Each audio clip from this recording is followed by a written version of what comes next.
Assalamualaikum warahmatullahi wabarakatuh.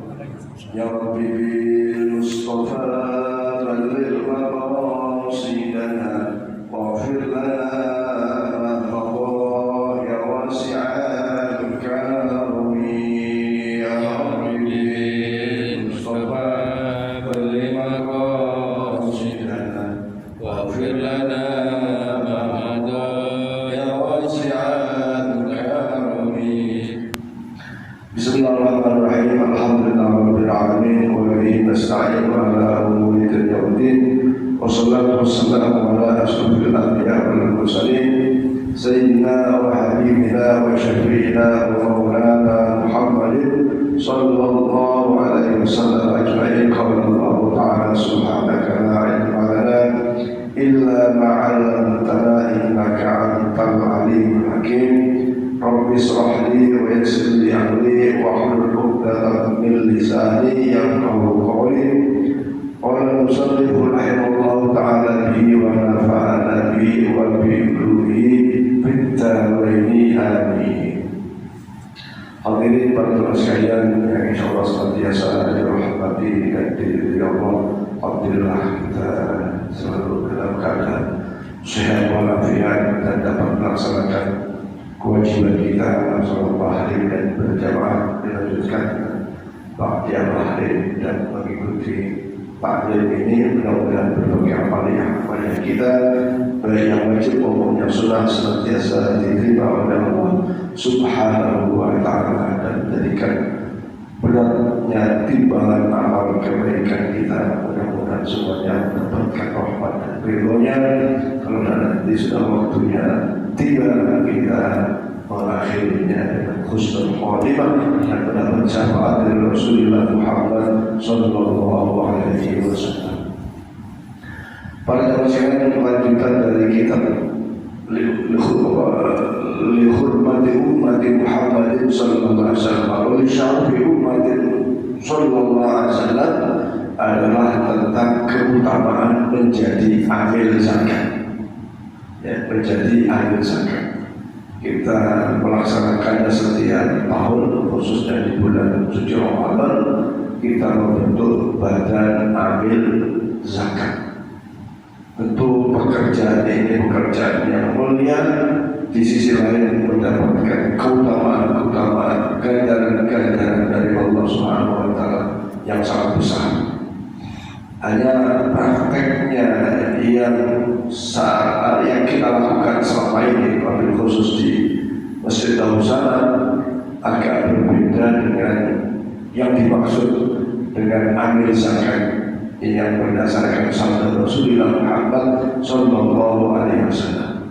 Maksudnya berbeda. Kalau kita ini selama ini kan hanya menerima, tidak mengambil. Ya, tidak mengambil. Misalnya kalau setiap muzaki, orang yang sudah berkewajiban membayar zakat atau mengambil zakat-zakat, baik itu mal, zakat tijarah dan lain-lain, termasuk zakat fitrah. Nah, kita enggak. Kita hanya menerima dan mengumpulkan, kemudian menyalurkan.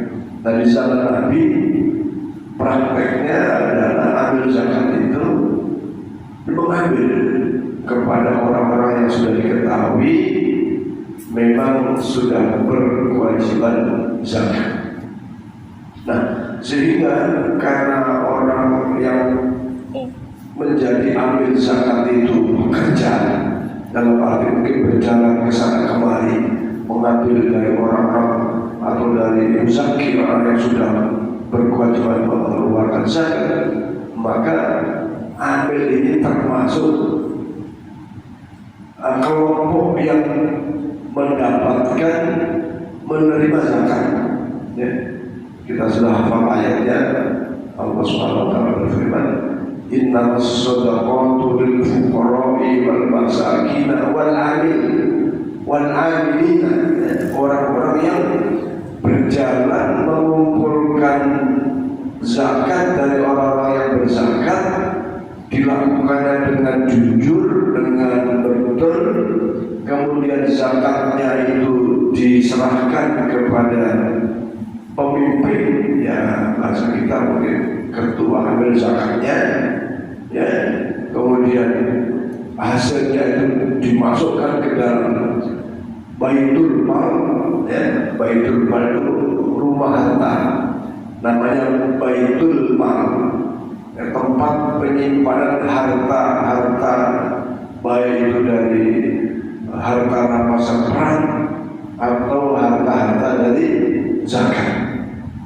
Nah, maka al-amilina, orang-orang yang ambil zakat inilah berhak menerima zakat, berhak menerima pembagian dari zakat, termasuk zakat fitrah. Tapi di kita kan enggak, di kita ya kerjanya aja, tidak ada dibagi kita ya. Dari bagi ya, kita nggak dibagi.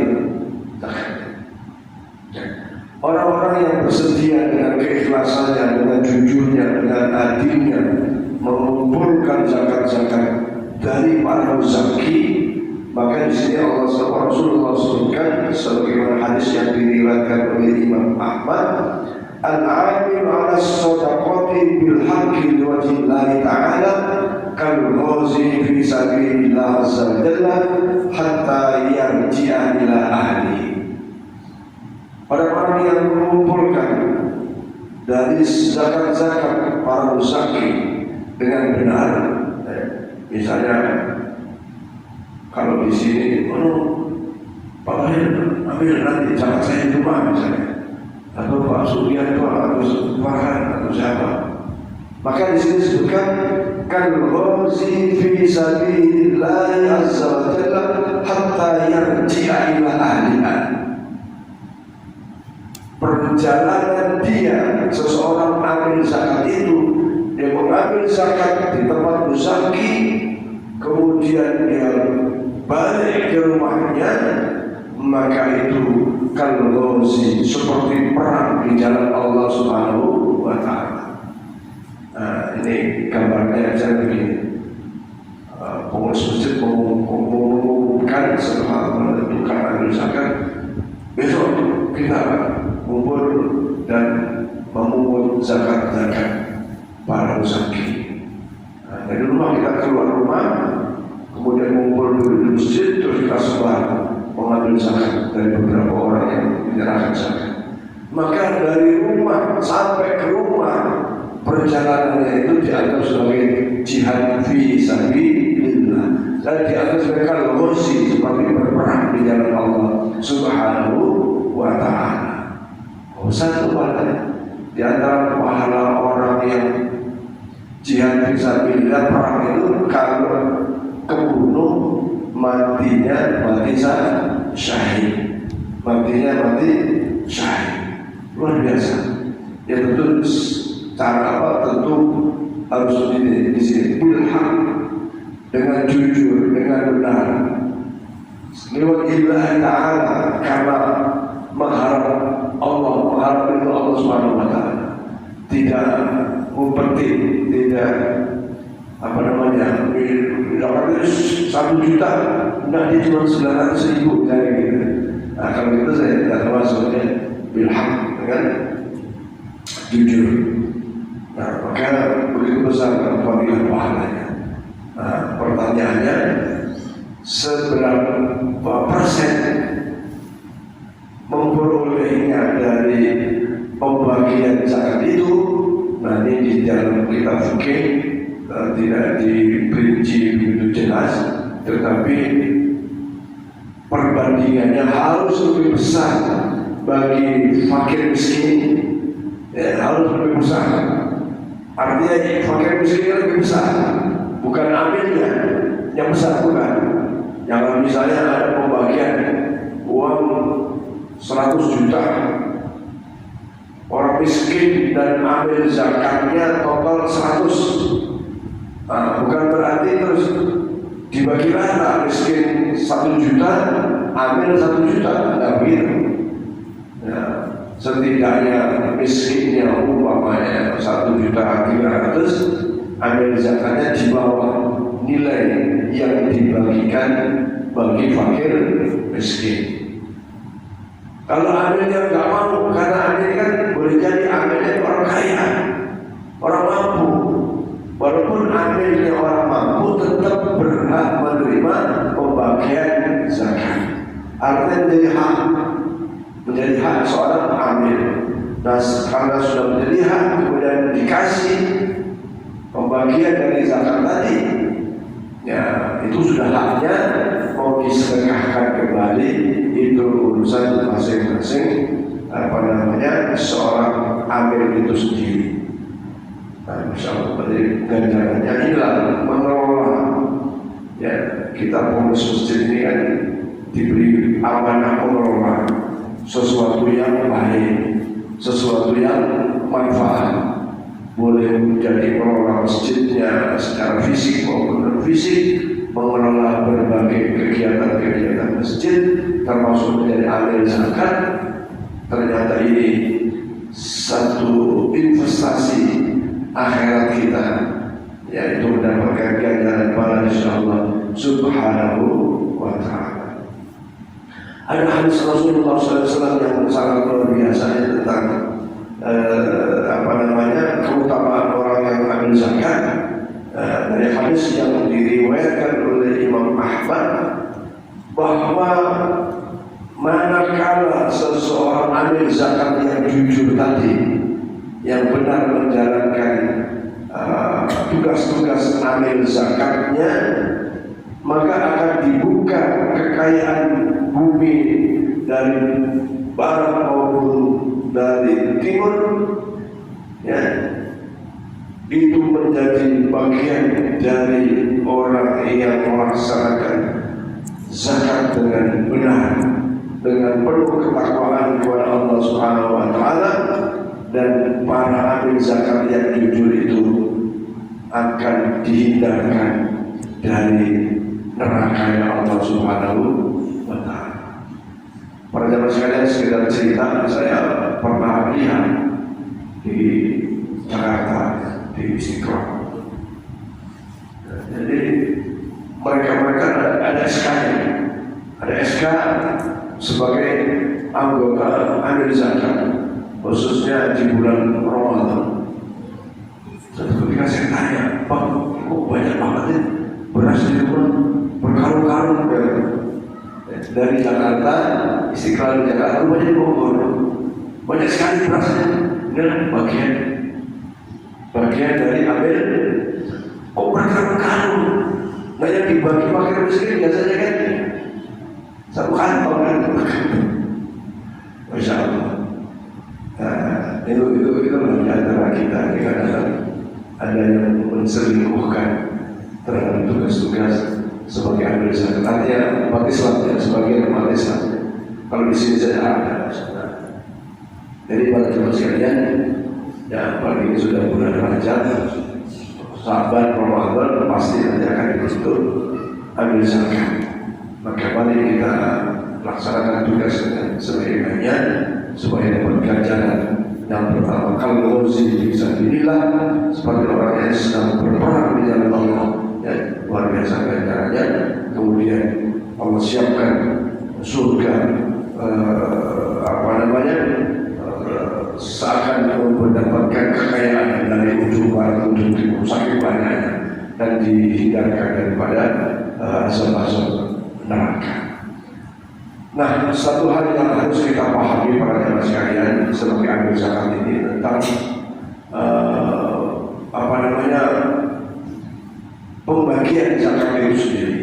Kalau zakat fitrah umumnya orang sudah nggak ada semacam perbedaan, sudah ikhlas gitu aja.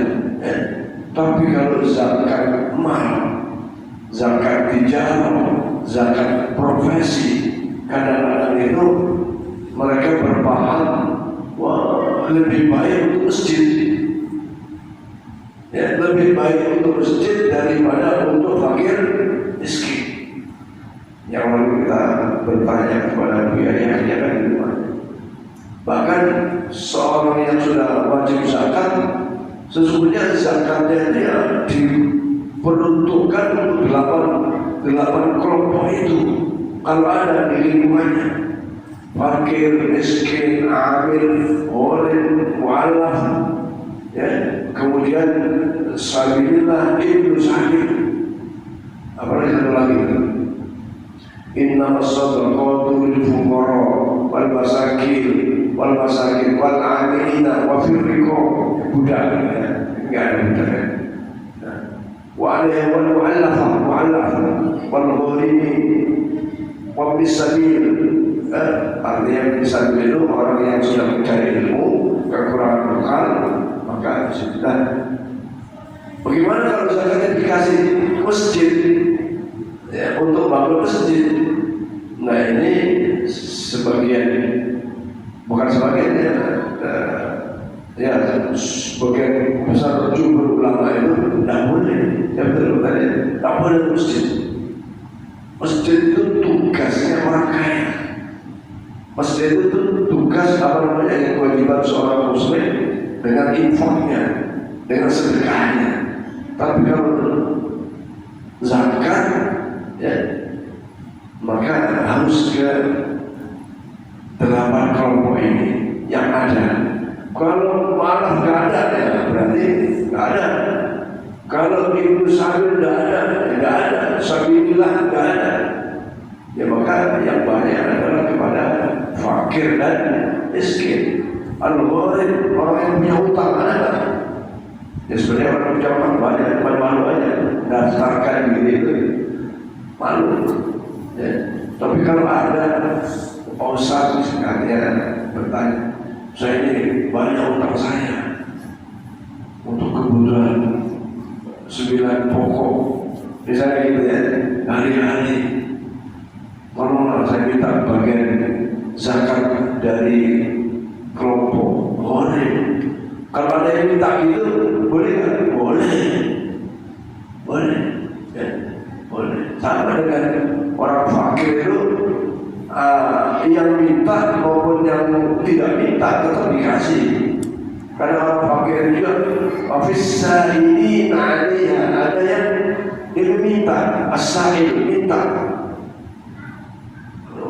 Nah, kalau ada nanti yang betul-betul punya hutang, bukan hutang judi atau hutang apa ya, ya kalau orang tidak bisa memenuhi kebutuhan pokok kan ya termasuk kategori miskin atau fakir. Nah itu lebih bahkan disitulah akan terasa kemanfaatan adanya takbir masjid yang bukan hanya mengelola tentang sholat 5 waktu, tetapi juga mengelola tentang sosial kemasyarakatan. Dan alhamdulillah beberapa tahun ini kita melakukannya, khususnya di bulan Ramadan, ya, ada santunan, ya, ada bingkisan sebagai bagian daripada bisyarah. Dan alhamdulillah selama ini tidak ada protes. Karena kota amal sudah ditulis amal untuk kegiatan Ramadannya, dan dari itu kota amal begitu. Jadi pengurus masjid pun lebih leluasa di dalam mendistribusikan atau menggunakan sedekah-sedekah dari para jamaah sekalian. Maka mudah-mudahan kita berumur pada saat kita menjadi petugas ambil zakat dan kita jalankan dengan baik, dengan jujur dan baik menerimanya maupun mendistribusikannya. Karena mendistribusikannya ini ada data-data ganda, data-data palsu, data-data fiktif, kan? Maka alhamdulillah semua, alhamdulillah. Itulah tentang zakat atau tentang ambil zakat.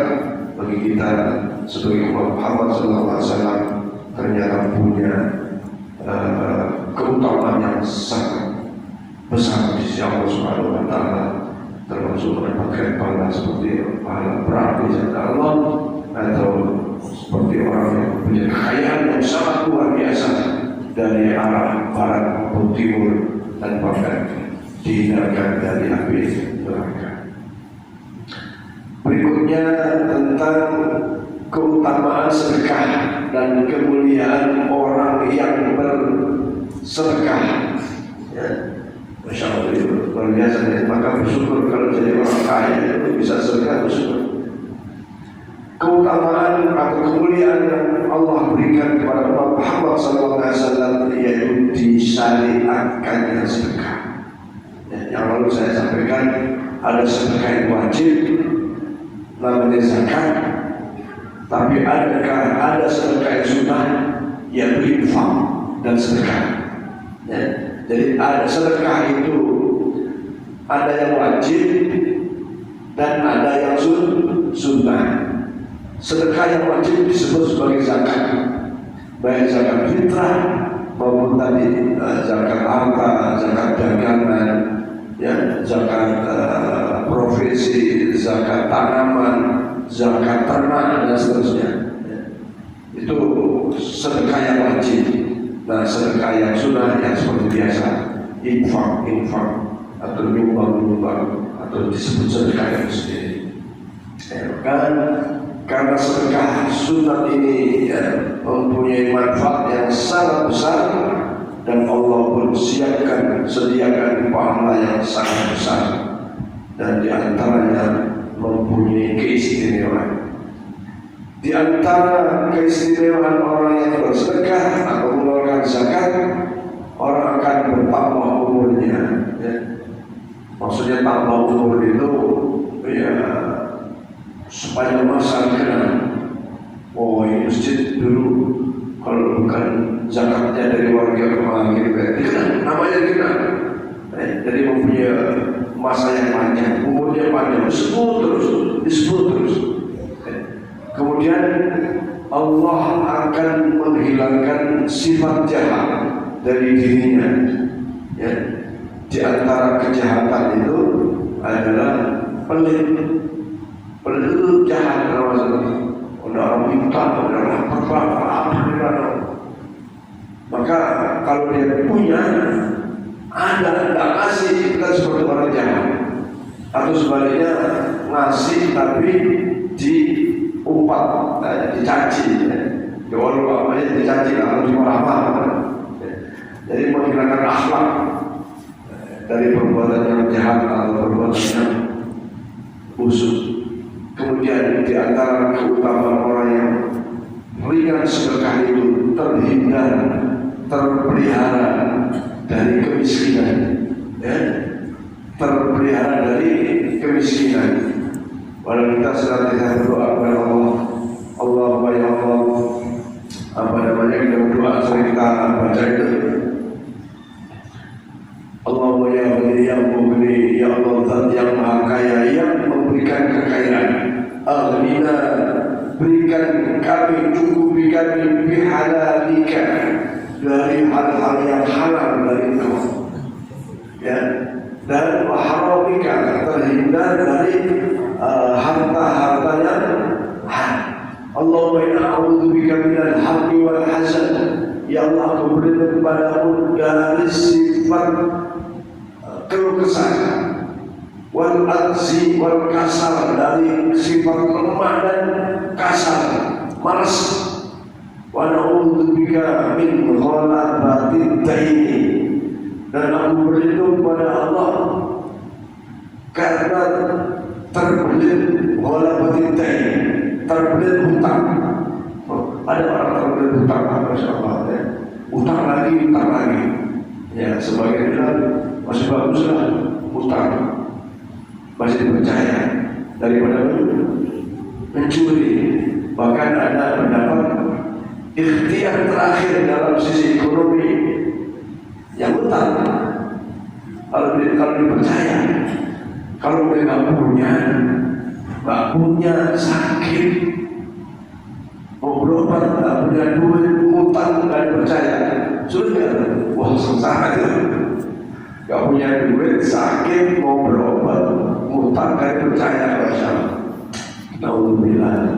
Nah, jadi orang yang suka sedekah itu terpelihara dari kemiskinan.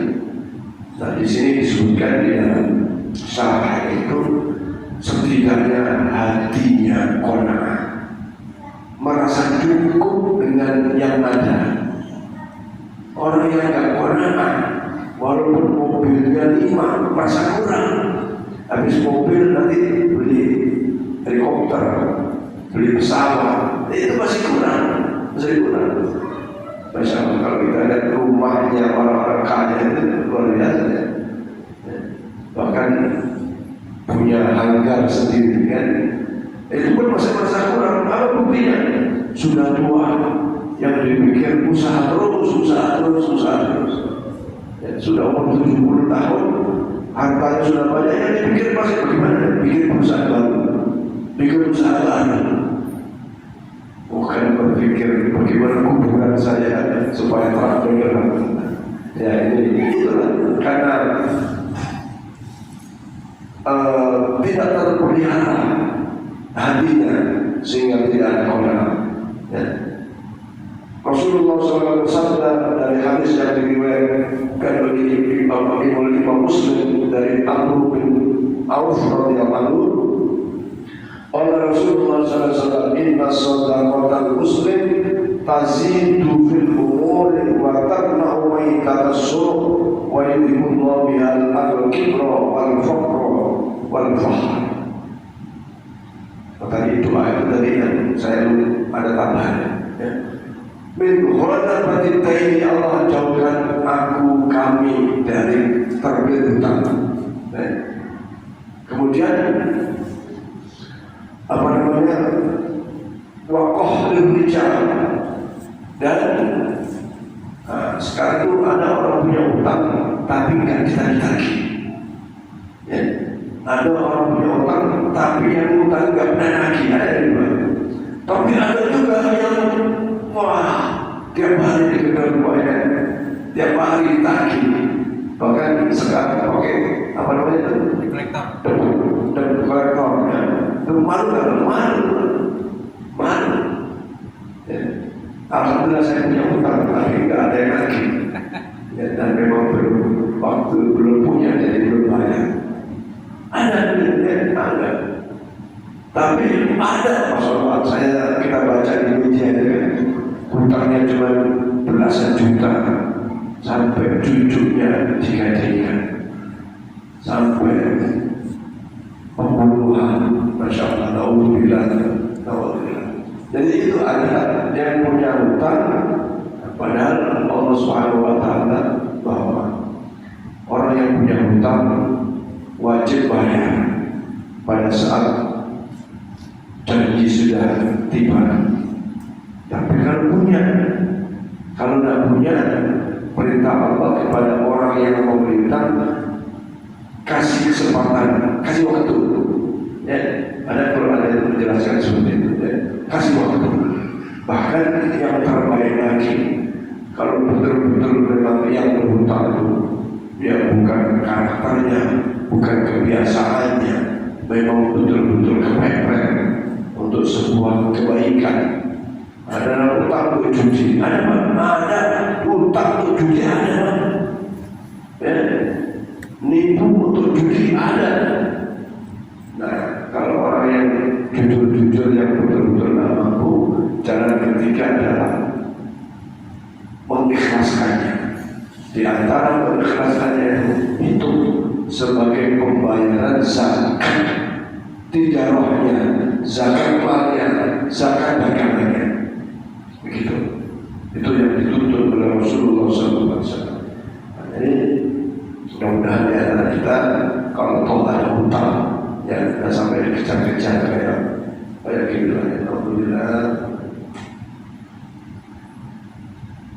Jadi inna shadaqatal muslim, sesungguhnya sedekah dari kaum muslim itu tazidu fil umur, akan menambah panjang umur, wa tamna'u maitatahu, dan menghindarkan kematian yang buruk, su'ul khatimah, ya. Wa tamna'u maitatahu, orang yang ahli sedekah dijauhkan dari kematian yang buruk atau su'ul khotimah, dan wayudhibullahu bil kibr, akan dihilangkan karena sedekahnya itu kesombongan, wal faqr, terhindar dari kemiskinan, wal fakhr, ya, dari ujub itu amalnya sedikit tapi merasa besar, ya. Nah, orang yang ahli sedekah itu biasanya timbul sifat-sifat yang positif, timbul sifat-sifat yang baik, karena Allah memang hindarkan ia dari yang pertama tadi su'ul khotimah, yang kedua Allah hilangkan sifat-sifat ketakaburan, Allah hilangkan kemiskinannya, dan Allah hilangkan dari sifat wujud atau kebanggaan bagi seorang muzaki itu sendiri. Nah, ini baru satu hadis yang kita baca tentang keutamaan, kemuliaan orang-orang yang senang bersedekah di jalan Allah Subhanahu wa Ta'ala, baik sedekah untuk masjid maupun sedekah bagi sesama. Satu lagi hadis yang saya bacakan, sedekah dapat menambah harta kekayaannya dan menghindarkan kerusakan dan kehancuran dari usahanya. Rasulullah SAW bersabda, hadis yang diriwayatkan oleh Imam Muslim, "Ma naqasat shadaqatun min malin", tidak akan sedekah itu mengurangi harta kekayaannya.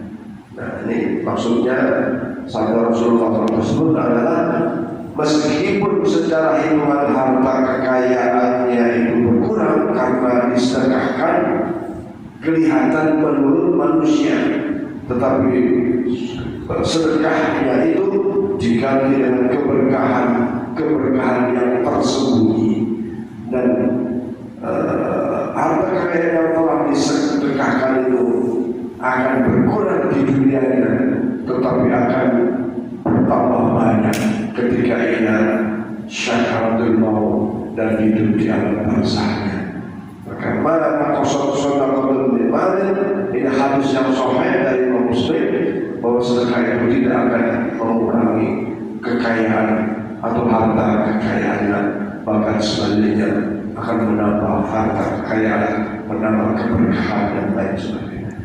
Demikian para teman sekalian, itu beberapa hadis yang saya baca tentang keutamaan sedekah. Mudah-mudahan bagi bapak-bapak yang diamanati harta yang banyak, yang memang sudah berkewajiban mengusahakan maupun bersedekah, mudah-mudahan sedekahnya itu Allah balas dengan balasan yang berlimpah ganda. Amin ya rabbal alamin. Ini tentang keutamaan sedekah sebanyak sekali, banyak kita akan lanjutkan pada hari Senin ke depan. Bapak yang memang berkewajiban berzakat, maka boleh kembali dihitung mulai nilainya maupun nisabnya, ya. Dihitung dari haulnya maupun nisabnya, karena sekali lagi zakat itu ada syaratnya. Syarat yang pertama, harta yang dimiliki menjadi harta haknya pemilik yang sempurna, bukan dari hasil pinjaman dan seterusnya. Yang kedua, mencapai haulnya atau mencapai waktunya, ya, 1 tahun dimilikinya dengan sah. Kemudian nisabnya yaitu setara dengan 86 gram emas, yang mana kalau kita punya harta sebesar itu, maka harus dikeluarkan zakatnya sebanyak 2,5%, dan itu dilakukan setiap tahun. Nah, sementara zakat-zakat profesi yang diperoleh tiap bulan, ya, misalnya pegawai swasta maupun negeri, kalau 1 tahun itu mencapai setara dengan 86 gram, sebagian ulama menganjurkan untuk dikeluarkan zakatnya bulan, potong 20% atau dikumpulkan sampai dengan 1 tahun. Nah, sebagai bagian daripada ikhtiarnya untuk mendapatkan keberkahan Allah dikarenakan mengeluarkan zakat itu. Wallahu a'lam bishawab. Al-Fatihah. A'udzu billahi minasyaitonir rajim. Bismillahirrahmanirrahim. Alhamdulillahir rahmanir rahim. Maliki yaumiddin. Iyyaka na'budu wa iyyaka nasta'in. Ihdinas mustaqim. Shiratal ladzina an'amta 'alaihim ghairil maghdubi 'alaihim waladdallin. Allahumma shalli 'ala sayyidina Muhammad wa 'ala ali sayyidina Muhammad. Allahumma ighfir lana dhunubanana wa li walidayna اللهم ربنا زدنا علما نافعا وعملا صالحا وتقبلا رزقا واشياء مباركا حلالا طيبا ربنا هب لنا من ازواجنا وذرياتنا قرة اعين واجعلنا للمتقين اماما اللهم بارك لنا في رجب وشعبان وارزقنا رمضان بالصحه والعافيه والصيام والقيام صلى الله عليه وسلم وعلى اله وصحبه وسلم على ربك رب العزه عما يصفون